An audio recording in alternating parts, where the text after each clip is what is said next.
Twitter, bientôt plus bienvenu en Europe. La menace de Jean-Noël Barrot. Quand même, il a une gueule de canari, lui, hein.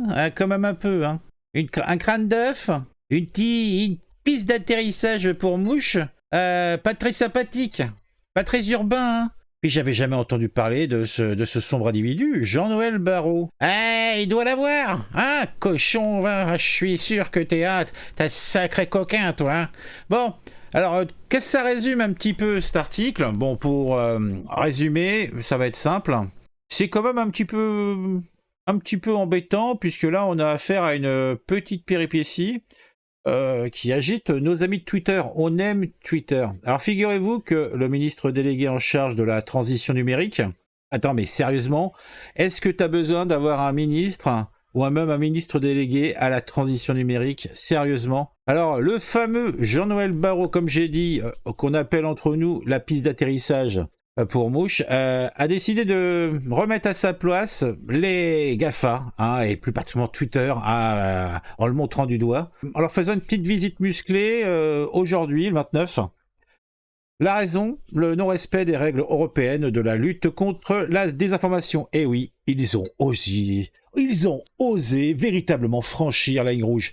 Alors, moi, ce qui m'amuse toujours, c'est que la désinformation a le dos large, puisque, sachant que le gouvernement, nos élus, etc., usent et abusent de la désinformation, ça va être compliqué, hein. C'est notre cher commissaire européen à l'industrie, Thierry Breton, qui a révélé que Twitter avait claqué la porte du code de bonne pratique en matière de désinformation. Un code, oui, rassemblant une belle brochette de gros poissons comme Meta, Google, Twitter, Microsoft, TikTok, ainsi que d'autres plateformes moins connues, des publicitaires, des vérificateurs de faits et des ONG. Tout ce beau monde avait signé de son plein gré, rappelle Barrot, sur France Info. Mais à langage qui, hein, ça me laisse bien rire tout ça. Mais voilà, le ministre délégué n'est pas content du tout de cette décision de Twitter de quitter le navire. Parce que, voyez-vous, la désinformation, c'est une sacrée menace qui plane sur notre démocratie. Oh, sérieusement, moi, je croyais que la désinformation, c'était une institution d'État. Et à côté de ce code de conduite gentiment accepté, il y a une règle bien plus sévère qui va entrer en vigueur le 25 août. Bah, de toute façon, s'il y a une règle, bah, que t'es signé ou que t'es pas signé, il va falloir l'appliquer. Alors, qu'est-ce que tu viens nous emmerder?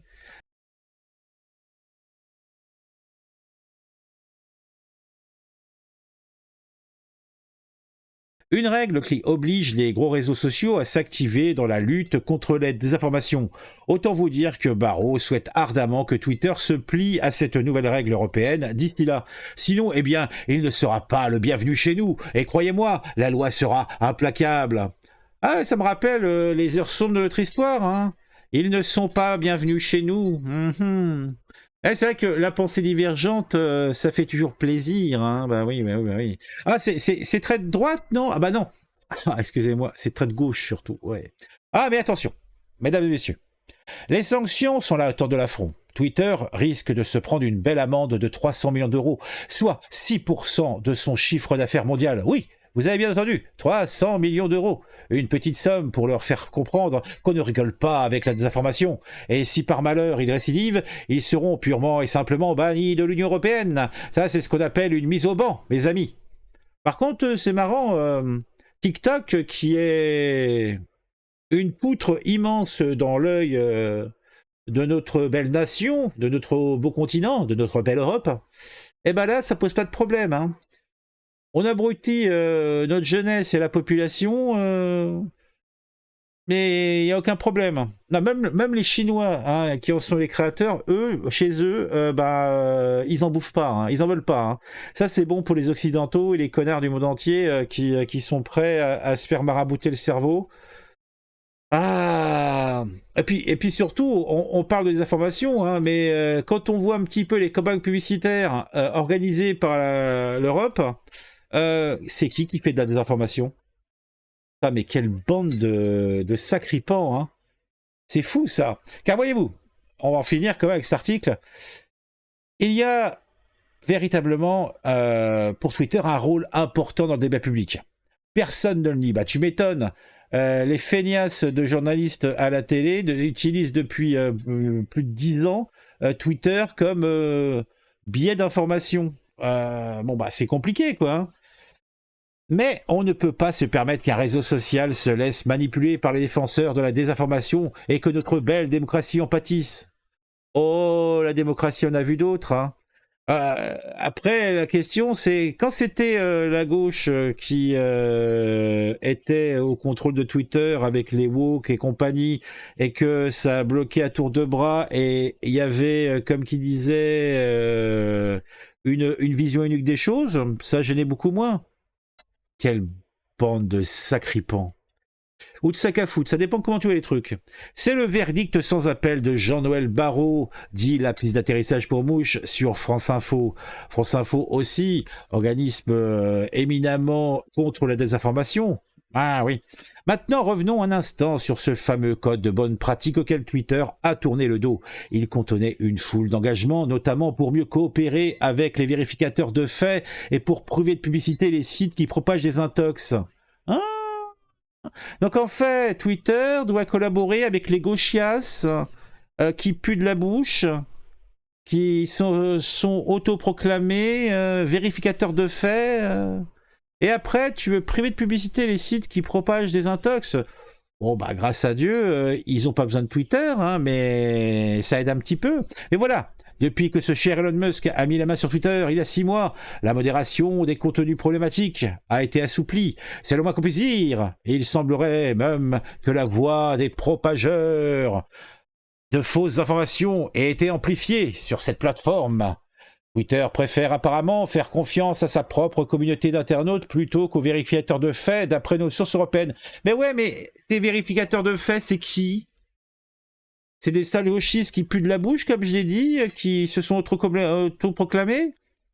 Ça manque un petit peu de son de cloche un petit peu divers et variés. De toute façon, si Elon Musk était finot, il créerait carrément un organisme indépendant hein, avec un ensemble open de toutes tendances, mais contrôlé par donc cette... Je sais pas, ça pourrait même être une fondation, hein. Et son boulot, ça serait de casser les vérificateurs, de vérifier que les vérificateurs n'ont pas des motivations autres que simplement le goût de la vérité. Hein. Et les rapports qu'ils fournissent sur la désinformation dans le cadre du code de bonne pratique étaient, comment dire, fort peu convaincants. Mais qui c'est qui n'était pas convaincu ? Des sacs à malice qui, de toute façon, trouvent que si ce n'est pas le son de leur cloche, ce n'est pas un bon son.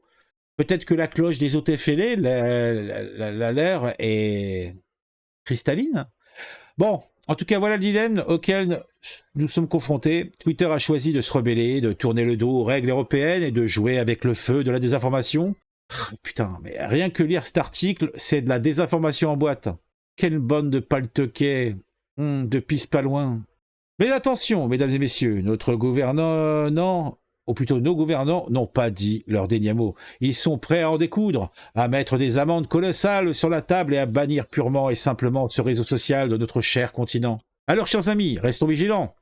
C'est vrai que c'est tellement démocratique, hein, ce type de pratique. Alors, chers amis, restons vigilants, car la bataille contre la désinformation est loin d'être terminée. Espérons que Twitter attendra, ou plutôt entendra raison, se conformera aux règles et contribuera ainsi à préserver l'intégrité de la démocratie. Sinon, eh bien, il risque de goûter à la foudre implacable des autorités européennes. Les autorités européennes, les lobbies, la mauvaise foi, le mensonge, les escrocs. Et ça, c'est factuel, hein, c'est pas de la désinformation. Hein. Mais en tout cas, s'il ne cède pas, il risque de goûter à la foudre implacable des autorités urbaines. Sur ce, je vous le dis, je pense qu'on a fait le tour. Et je vous invite plutôt à rester connecté pour la suite de cette saga numérique. Si vous avez apprécié, si vous avez un commentaire, eh bien, vous avez un espace dédié en commentaire. Mettez un j'aime si cette vidéo vous a plu. Et si ce n'est pas encore le cas, abonnez-vous sans attendre. On se retrouve très vite pour une vidéo sur ce sujet qui m'aura intéressé et qui, je l'espère, vous intéressera aussi.